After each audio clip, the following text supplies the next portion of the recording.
Alright, today we're going to break down one of the things that trips people up the most when they start using a CRM platform like HubSpot, understanding the workflow of your leads and deals.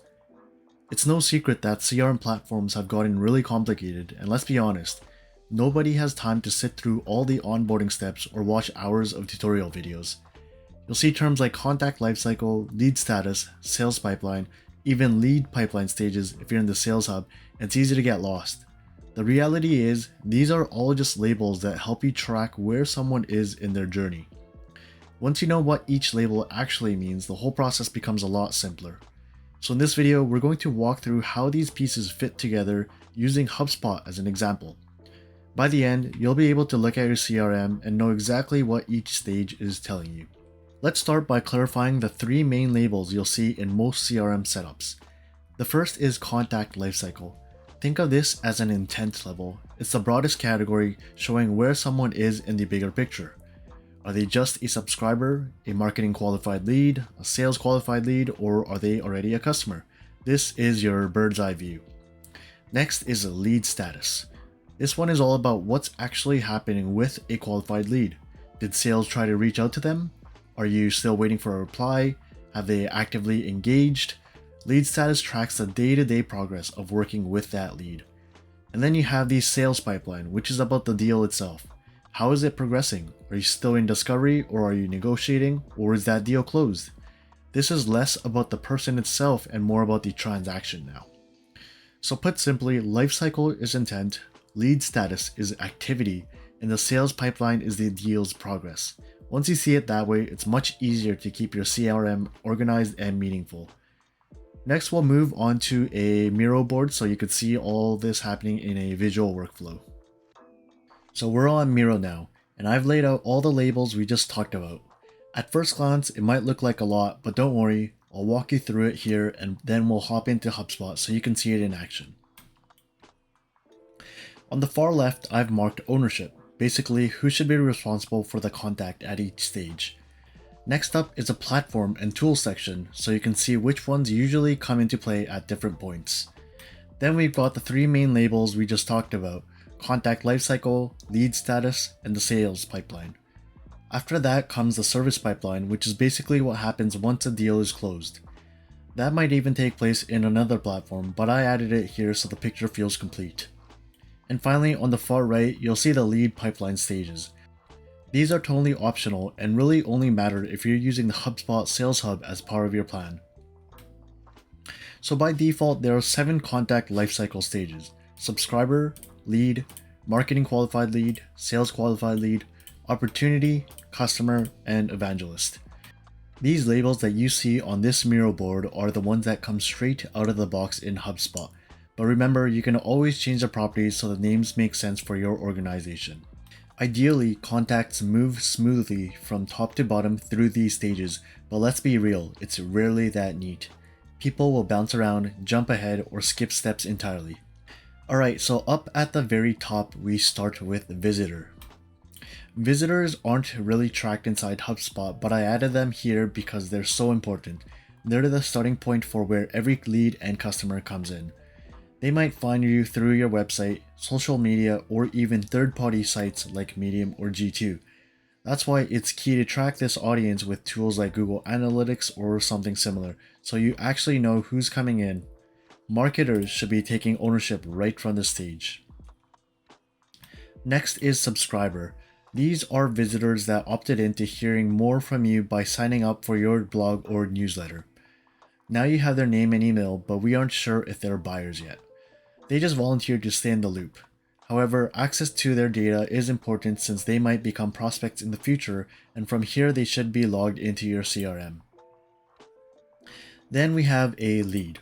This is someone who's taken an action on your website or through another touchpoint that goes just beyond signing up for your newsletter. It could be filling out a contact form, booking a demo, clicking through an ad, downloading content, or even meeting you at an event. The key here is that they're showing buying intent that's stronger than a simple subscriber.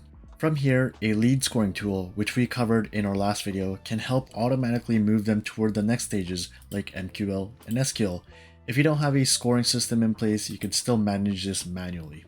A marketing qualified lead or MQL is a contact or company that looks like a potential buyer, but they're just not ready for sales yet. Because they're seen as higher quality than your normal lead, you'll probably want to keep them warm with things like nurturing emails, promos, or retargeting ads so your brand stays top of mind.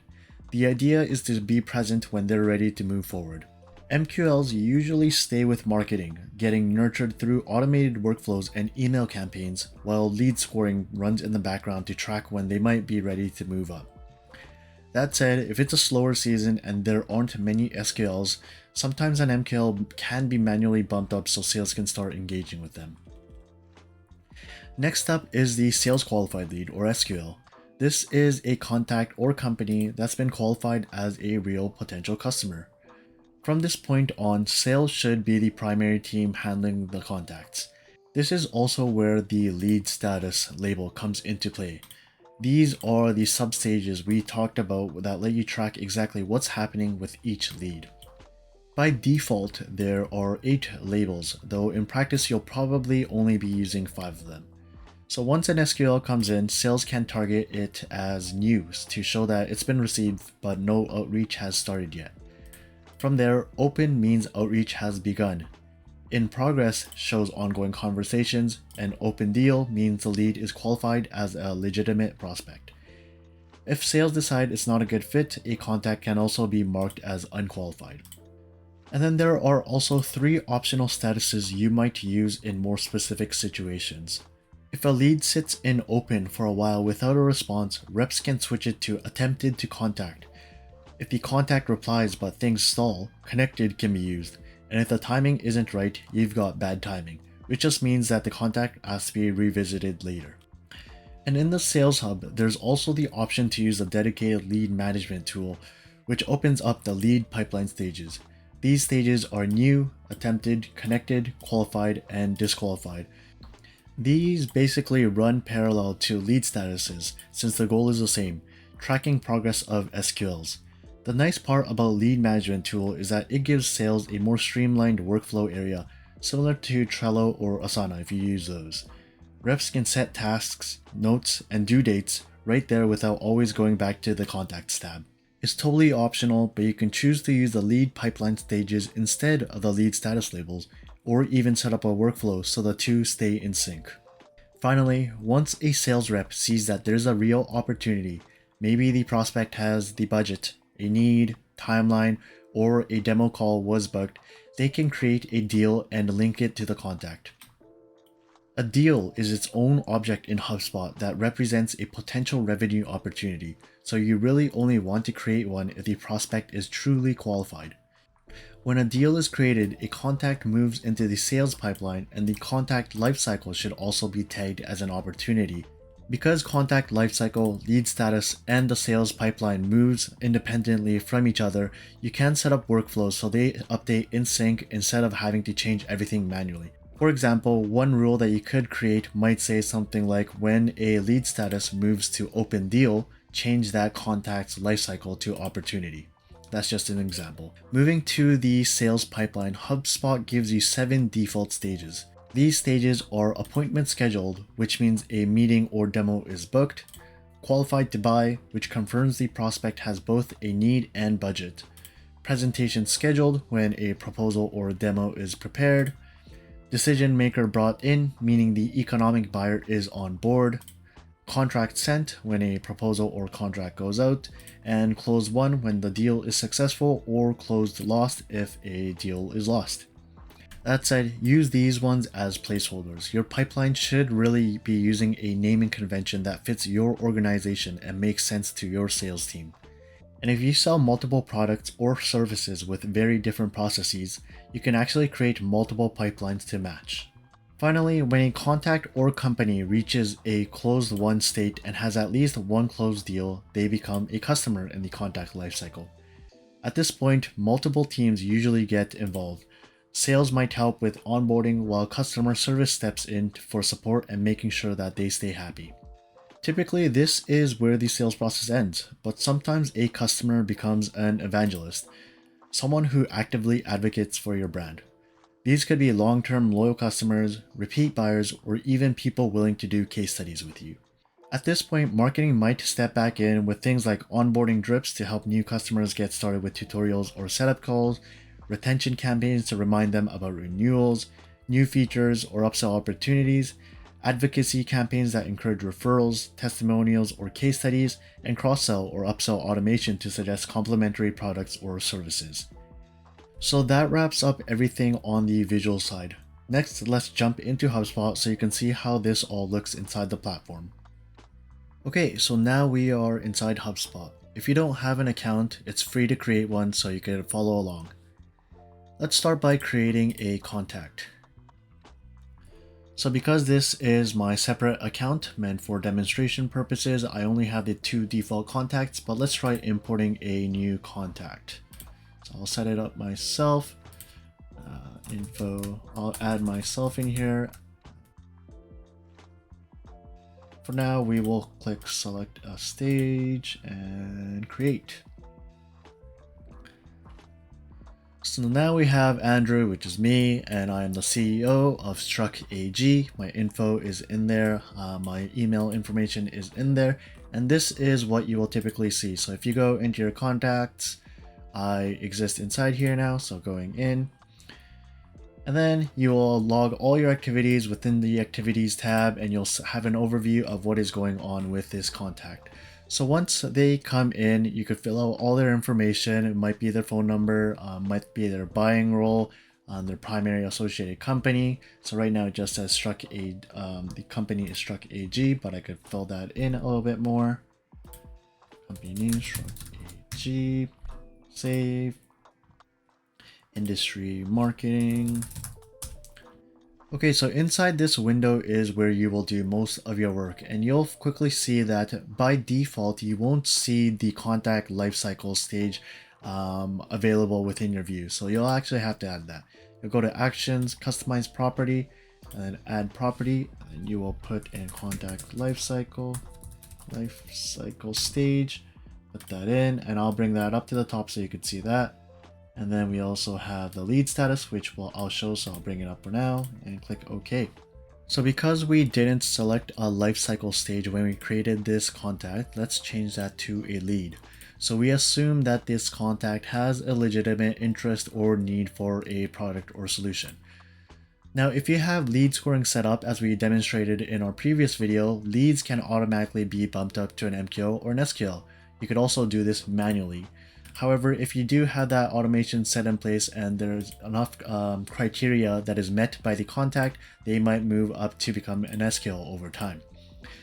Now, once they are an SQL and this contact has been transferred to a sales rep, now it's their job to change this lead status from new, open, in progress, open deal, or unqualified if this contact is unqualified for it as a potential sales opportunity. And then we also had the 3 extras that I mentioned, the attempted to contact, connected, and bad timing. So these labels are right here. But let's say we are going to open a deal. So Andrew has a legitimate timeline and he is a real business opportunity. Then we will open a deal.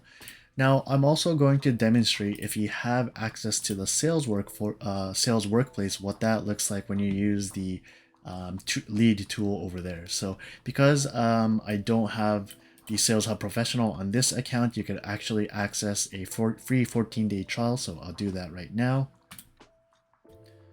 Okay, so now we're inside the Sales Hub. I've just activated my 14-day free trial. And inside the Sales Hub, we're able to utilize the leads management tool. So let's set up a lead. Unfortunately, we'll have to recreate that lead because now we are dealing in the sales hub. So change that. The lead name is Andrew. Lead pipeline is new. So this is the contact that we created earlier, Andrew at Struck AG. Lead name, let's just call him Andrew. Lead pipeline, and we'll start him as new. It's a new business, and if you want to use lead labels you can, but I'll show that in a second what that looks like. For now, I'll create this lead, And this is what it looks like. So again, this is useful if you don't already have a sales engagement platform that you're already using, and you also don't want, as a sales rep, you don't want to be cluttered with all this other visual, which includes the non-SQLs as well. So this just makes it easier for the sales team to see. You could also use lead labels to label them as cold, warm, or hot, depending on their potential as a prospect. But you could go in and do all your managing in here, add notes and emails. You could also change the stage within here. So remember, it draws parallel to the lead statuses: new, attempting, connected, qualified, disqualified. The good thing about using this is when you click qualified, it'll automatically create a deal for you, or at least it'll prompt you to. So then you could create a deal name. So then we'll do that. We might as well do that right now. So struct AG, new deal. And this is the default sales pipeline I was talking about. And that deal stage goes from appointment scheduled, qualified to buy, presentation scheduled, decision maker brought in, contract sent, and closed won. Or if you lose the deal, then it's closed lost. So let's just start from appointment scheduled. Deal amount is going to be, I don't know, $500,000. Close date, I want to close by, I don't know, end of September, and I will be the owner of this. And deal type will be new, priority will be high priority, and then we will create that deal. Good. Okay, so that deal should be moved open. Let's see. So if we go into the sales workspace, that deal is now open within the sales workspace for your sales rep if you are using the sales hub. If not, it's also visible within CRM, and if you go into the deals, you can see that deal that has been created. So that's it. So you've created your first deal off of the contact that you created. So again, very overwhelming at first, but once you get used to it, it will get pretty simple. So create that contact, change their lifecycle stage, change their lead status, or you could work in the sales hub. Instead of the lead status, you could use the lead labels, create the leads. Once you do, however, change them to qualified, they won't show on your open leads anymore, and they will be a deal. So take note of that. And once they are a deal, you can you could change the deal stage right here, change them to qualified to buy. You can see this progress bar moving, presentation scheduled, and closed won. Ultimately, once they are closed won, they should show up in your CRM as under deals. Right here, total deal amount and closed deal amount, you could see that it has finalized. So that's it. That is the platform demonstration. Alright, so that's the full run through of how these stages look inside HubSpot. Hopefully you can see now that while the labels might sound complicated, they really just break down into intent, activity, and deal progress. If you keep that in mind, you'll always know where a contact stands and what should happen next. If this helped simplify things for you, let me know in the comments or drop a question if something still feels unclear. And if you want more deep dives like this, make sure to subscribe so you don't miss the next one. I'll see you in the next video.